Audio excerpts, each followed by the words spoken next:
From being the mutated child of the ruling family of Titan, to becoming one of the biggest murderers in the universe, Thanos quickly rose up to being one of the most dangerous supervillains in the whole Marvel universe. So when he wasn't on his quest of achieving unimaginable power through collecting the Infinity Gems, or later flexing said power while wielding the Infinity Gauntlet, what did Thanos do in his free time? Well, as a child, Thanos spent much of his early years alone, behind his many books. He had a huge appetite for knowledge, as he wanted to become a renowned scientist one day like his father. He also had a taste for art, spending his time at recess drawing pictures of the wildlife that lived on Titan. Though these hobbies soon took a back seat when Thanos was invited to play with all the other kids of his school, quickly becoming one of the popular kids among his peers. As years passed, and following the manipulations of death that manifested itself as a little girl, Thanos rose to become a serial killer on Titan, initially convincing himself that he did it for science, until eventually accepting the fact that he's just simply enjoyed the act of killing.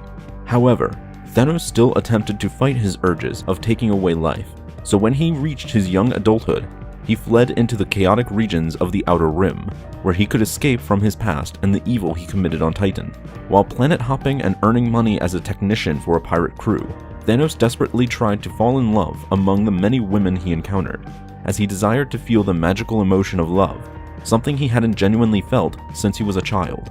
And Thanos went to town attempting to find someone to love, choosing any race and species that he found somewhat attractive to him. Not only did Thanos seek a woman to fall in love with, but also have a child he could love as well. And with every woman that he met, they together would have a baby after a couple months. Whenever Thanos looked upon his newborn following the birth, he always felt nothing towards them. No love, absolutely nothing.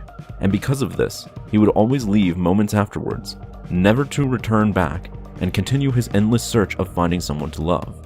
Thanos did this for years, with the exact same cycle, meeting a woman, sleeping with her, having a baby, and then leaving after not feeling satisfied at what they produced. As this went on, he grew bored and disgusted with the women he was with, as to him they were always the same. They deeply loved him, yet he felt nothing towards them in return. One day, the captain of the pirate crew that Thanos worked for challenged him to a duel, as he despised the fact that one of his crewmen refused to kill during raids. Thanos tried to prevent the fight, as he didn't wish to kill anyone, but during the fight something snapped within him, causing him to destroy the captain. The taste of killing for the first time in so long brought Thanos the joy he'd been seeking for all these years. After this, he returned back to Titan, where he met with the girl that was in reality Death. He professed his true love to her, that she was the only woman he ever had any genuine emotions for, and that he would do anything to gain the love back from her. To prove his loyalty to her, Death ordered Thanos to go back and murder all the women he mated with and the children they gave birth to. Thanos did this without hesitation, returning back to hopeful wives only for them to scream out in horror as they realized his true purpose for coming back. Each wife and child that Thanos had was eventually killed by him.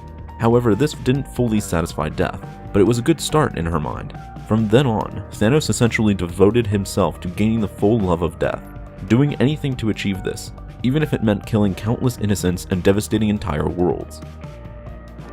Many years later, a fully grown Thanos at one point celebrated a holiday known as pre-Christian Yule, which had Christmas elements tossed into the mix.